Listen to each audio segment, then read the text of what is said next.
जब भगवान राम ने भक्त के लिए बनाई रसोई बहुत साल पहले की बात है। एक आलसी लेकिन भोला भाला युवक था आनंद। दिन भर कोई काम नहीं करता, बस खाता ही रहता और सोए रहता। घर वालों ने कहा चलो जाओ निकलो घर से, कोई काम धाम करते नहीं हो, बस पड़े रहते हो। वह घर से निकलकर यूं ही भटकते हुए एक आश्रम पहुंचा। वहां उसने देखा कि एक गुरुजी है, उनके शिष्य कोई काम नहीं करते, बस मंदिर की पूजा करते हैं। उसने मन में सोचा ये बया है, कोई काम धाम नहीं, बस पूजा ही तो करना है। गुरुजी के पास जाकर पूछा, क्या मैं यहाँ रह सकता हूँ? गुरुजी बोले हाँ हाँ, क्यों नहीं, लेकिन मैं कोई काम नहीं कर सकता हूँ। गुरुजी, कोई काम नहीं करना है, बस पूजा करना होगी। आनंद, ठीक है वह तो मैं कर लूँगा। अब आनंद महाराज आश्रम में रहने लगे। ना कोई काम ना कोई धाम, बस सारा दिन खाते रहो और प्रभु भक्ति में भजन गाते रहो। महीना भर हो गया, फिर एक दिन आई एकादशी। उसने रसोई में जाकर देखा खाने की कोई तैयारी नहीं। उसने गुरुजी से पूछा आज खाना नहीं बनेगा क्या? गुरुजी ने कहा नहीं, आज तो एकादशी है, तुम्हारा भी उपवास है। उसने कहा नहीं, अगर हमने उपवास कर लिया तो कल का दिन ही नहीं देख पाएंगे हम नहीं कर सकते उपवास, हमें तो भूख लगती है, आपने पहले क्यों नहीं बताया? गुरुजी ने कहा ठीक है तुम ना करो उपवास, खाना भी तुम्हारे लिए कोई और नहीं बनाएगा, तुम खुद बना लो। मरता क्या न करता गया रसोई में। गुरुजी फिर आए, देखो अगर तुम खाना बना लो तो राम जी को भोग जरूर लगा लेना और नदी के उस पार जाकर बना लो रसोई। ठीक है। लकड़ी, आटा, तेल की सब्जी लेकर आनंद महाराज चले गए। जैसा तैसा खाना भी बनाया, खाने लगा तो याद आया गुरुजी ने कहा था कि राम जी को भोग लगाना है। लगा भजन गाने, आओ मेरे राम जी भोग लगाओ जी, प्रभु राम आए, श्री राम आए, मेरे भोजन का भोग लगाए। कोई ना आया तो बेचैन हो गया कि यहाँ तो भूख लग रही है और राम जी आ ही नहीं रहे। भोला मानस जानता नहीं था कि प्रभु साक्षात तो आएंगे नहीं, पर गुरुजी की बात मानना जरूरी है। फिर उसने कहा, देखो प्रभु राम जी, मैं समझ गया कि आप क्यों नहीं आ रहे हैं। मैंने रूखा सूखा बनाया है और आपको तर माल खाने की आदत है, इसलिए नहीं आ रहे हैं।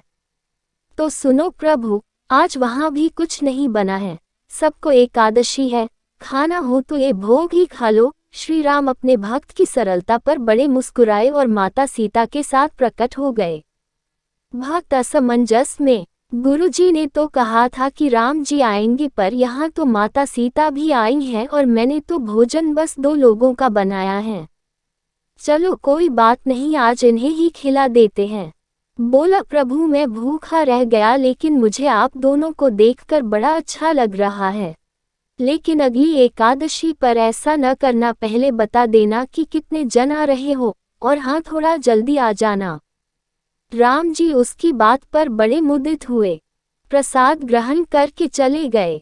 अगली एकादशी तक ये भोला मानस सब भूल गया। उसे लगा प्रभु ऐसे ही आते होंगे और प्रसाद ग्रहण करते होंगे। फिर एकादशी आई, गुरुजी से कहा मैं चला अपना खाना बनाने, पर गुरुजी थोड़ा ज्यादा अनाज लगेगा, वहाँ 2 लोग आते हैं। गुरुजी मुस्कुराए, भूख के मारे बावला है, ठीक है ले जा और अनाज ले जा। अब की बार उसने 3 लोगों का खाना बनाया। फिर गुहार लगाए, प्रभु राम आइए, सीताराम आइए, मेरे भोजन का भोग लगाए। प्रभु की महिमा भी निराली है, भक्त के साथ कौतुक करने में उन्हें भी बड़ा मजा आता है। इस बार वे अपने भाई लक्ष्मण, भरत, शत्रुघ्न और हनुमान जी को लेकर आ गए। भक्त को चक्कर आ गए, यह क्या हुआ, एक का भोजन बनाया तो 2 आए, आज 2 का खाना ज्यादा बनाया तो पूरा खानदान आ गया। लगता है आज भी भूखा ही रहना पड़ेगा। सबको भोजन लगाया और बैठे बैठे देखता रहा, अनजाने ही उसकी भी एकादशी हो गई। फिर अगली एकादशी आने से पहले गुरुजी से कहा, गुरुजी ये आपके प्रभु राम जी अकेले क्यों नहीं आते, हर बार कितने सारे लोग ले आते हैं, इस बार अनाज ज्यादा देना।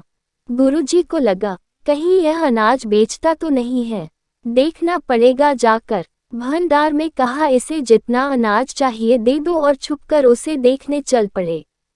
इस बार आनंद ने सोचा, खाना पहले नहीं बनाऊंगा, पता नहीं कितने लोग आ जाएं। पहले बुला लेता हूँ फिर बनाता हूँ। फिर टेर लगाए, प्रभु राम आए, श्री राम आए, मेरे भोजन का भोग लगाए। सारा राम दरबार मौजूद। इस बार तो हनुमान जी भी साथ आए, लेकिन ये क्या प्रसाद तो तैयार ही नहीं है।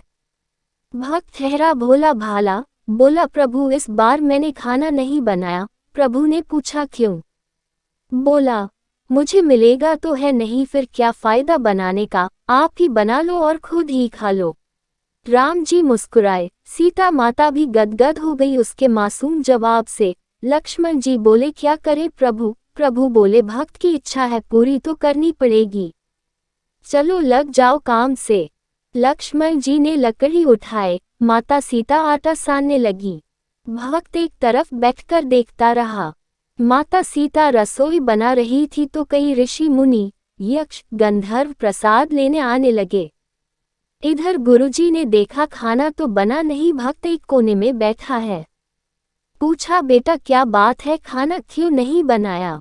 बोला, अच्छा किया गुरुजी आप आ गए, देखिए कितने लोग आते हैं प्रभु के साथ। गुरुजी बोले, मुझे तो कुछ नहीं दिख रहा तुम्हारे और अनाज के सिवा। भक्त ने माथा पकड़ लिया, एक तो इतनी मेहनत करवाते हैं प्रभु, भूखा भी रखते हैं और ऊपर से गुरुजी को दिख भी नहीं रहे, यह और बड़ी मुसीबत है। प्रभु से कहा, आप गुरुजी को क्यों नहीं दिख रहे हैं? प्रभु बोले, मैं उन्हें नहीं देख सकता। बोला, क्यों? वे तो बड़े पंडित हैं, ज्ञानी है, विद्वान है, उन्हें तो बहुत कुछ आता है, उनको क्यों नहीं दिखते आप?